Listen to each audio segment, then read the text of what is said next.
So here's the deal. This happens a lot when you're training Brazilian Jiu-jitsu, just grappling in and of itself. So like you'll get something like a wrestler, because if they're in your guard, whether it's close guard, open guard, they're always trying to get on your head because their passing isn't like up to speed, or like if you know how to pass well, controlling the head, you can still get it done. So don't think that it's not a thing, but in and of itself. So you get somebody that's in your close guard, for example, and they're always trying to rip your head off, okay? Choking, neck cranks, all that kind of stuff. Now, an easy way, we're going to go over this move today. It's called the octopus, if you haven't seen it, or some of you that know it, the handful, because I've been all traveling the planet, not too many people have seen it. I maybe had like a handful of people that are like, oh, okay, yeah, I know that one. But for most part, everybody's like, wow, I've never seen that before. And it's really effective. It works really well. The story behind this is I was showing a pass, very painful pass with this guy. This was years ago. And essentially when you're doing it, you're putting your elbow, he was putting his elbow in my face, but we were just drilling. I was showing him the thing. And when he did it, he was probably, I don't know, 270 at the time. And he ended up cracking one of my teeth. And I was like, okay, this was a private. So I'm like, okay, we'll just shut it down so I can go get this taken care of. It's like, no, we still got like 20 more minutes left in the private. Let's go. All right, cool, let's do this then. So he's in my guard, and rather than him attacking my neck already automatically, I kind of set it up for him. So I threw him up on, you'll see this in a second. I put him up so he was high up on my guard. And then from there, I went from the octopus and ended up breaking one of his ribs, like kind of for tit for tat. Whether that's good or not, I don't know, but it kind of felt good at the time because I was bleeding out of my mouth because I had a cracked tooth. But in and of itself, this move works. I've got it with real high level guys, obviously lower level guys, but it works really well if somebody is trying to, get you in a neck crank or a choke from the guard. Again, if you have questions, comments after this video, hit us up because I can put it together and make it happen. So let's check this out right now. Now, mind you, I know I have my boxing shoes right now because somebody will end up saying something. Hey, you're wrestling or rolling, but you have boxing shoes on. This I know. We were boxing this morning, but just this one came in popped in my head because we were doing a bunch of submissions today. So in and of itself, so here's what we're going to do. So JJ is in my closed guard. You can even be open guard, okay? Nevertheless, he's in my guard. So, okay, so JJ's in my guard, obviously. Now, there's a couple different ways. We'll give you two of the best ways this is going to work out. Now, say this is a wrestler, and he's always trying to like choke you, head crank you, or neck crank you, or can opener, something of that nature. So he gets on your head. So you choke me. Boom. So what I'm going to do, my hands stay close, or my arms stay close. My hands come behind my knees. Oh! That was good. So here's what's going to happen. When he gets high up on your head, what happens is the floater ribs are exposed. Now, if you're one of these, well, he's got big legs, so I'm not even sure if he can do this. If you're one of these power lifter, bodybuilder guys with these big old legs, and it's difficult for you to get your feet, have a closed guard, and then you're obviously going to have big arms and shoulders. Sometimes it's going to be difficult, if not impossible, for you to get your hands around the waist. So what you're going to have to do with this is pretty much always, not unless it's really skinny, you're always going to use an S grip. Now, put the S grip. Here's an S grip right here. That's the grip you're going to use on the submission.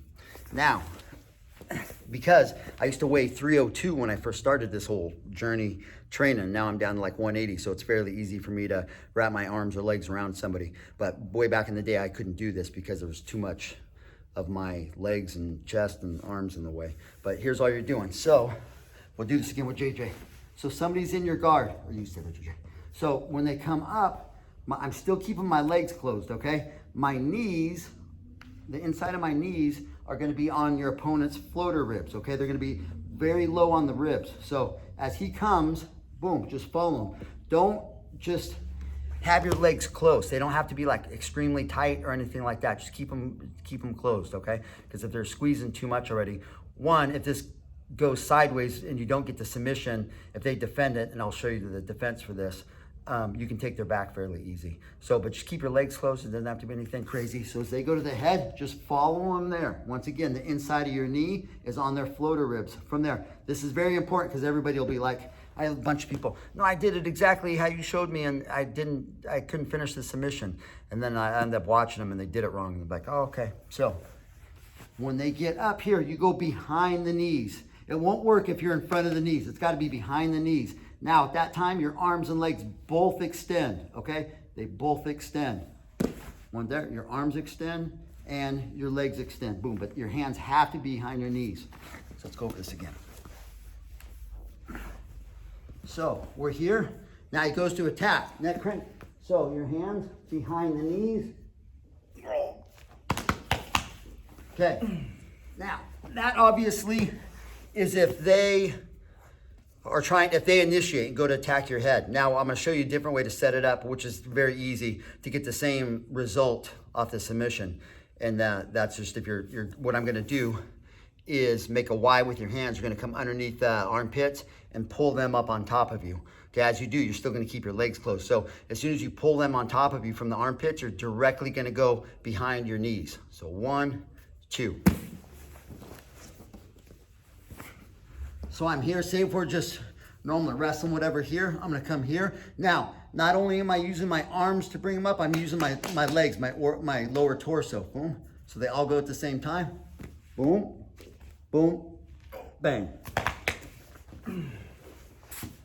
And once again, obviously like any other submission, you know, the more you do it, the better you'll get at it. Sometimes if you have your arms and legs set up perfectly how they're supposed to be and you're not getting the submission, it's just because the inside of your knees are a little bit too high up on the ribs and you need to scoot them down. They need to be on those lower ribs. Now be careful with this one too, because it's fairly easy, like the story I told earlier, to break somebody's ribs on it. Yeah, it's super easy. If you, like in a fight, or I don't even suggest necessarily doing this in a competition, but in a fight, like if you really slap it on right there, you're snapping ribs. So when you do this, go and do it slow, and then they'll tap, because firstly, they don't know exactly where the submission's coming from. They know the pain, but they know where it's coming from.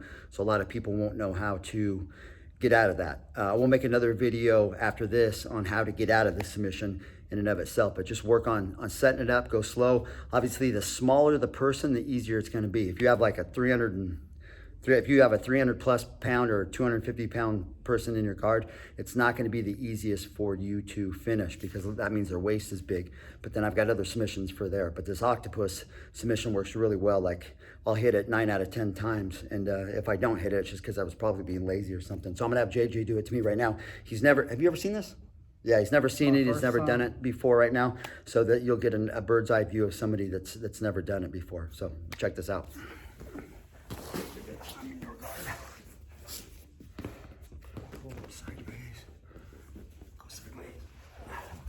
Okay, so close guard, JJ. So I'm in JJ's guard. I'm gonna go for a neck crank from here, okay? So I come here, boom, he lets me go behind his knees, and arms and legs. Yep. Yeah. Man, you can bust ribs on this stupid submission very easy. Turn the other way. So same thing. I'm in JJ's closed guard, obviously. I go to attack the neck, and you can even be here if I'm in a gi, I'm trying to choke him or whatever. But as long as I go attack, as long as I try to attack his neck, I'm gonna get got.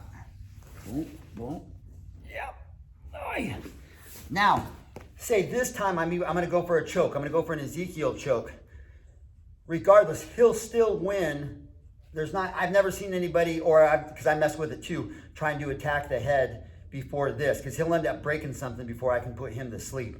So because now you already know the submission, so if somebody's up on your head, just boom, octopus them. So here, boom, boom, I go for the choke. Oh, yeah. And you'll win every time. Now, in and of itself, here's one that's happened to me more times than what, I don't know, is I put that submission on, and because people don't know where the heck it's coming from, or they've never been submitted in that position, I've been racked in the face like super hard, because people they try to tap so fast, because the pain comes on like a light switch. Like it's fast, don't you? Yeah, it'll come on quick. So when they tap, they don't know where the heck they're tapping from or where they're tapping to. Bang! So I've been like slapped in the face like really hard. So that's one thing you have to be prepared for, and that will happen, is if you put it on quick. And you can put it on quick without necessarily busting somebody's ribs or really hurting them, so it's not that much of a big deal. So you can either, one, wait for them to attack your neck or your head, whether it's a neck crank or a choke, and set it up, or you can initiate it how we did earlier and put them up on you and then finish it from there.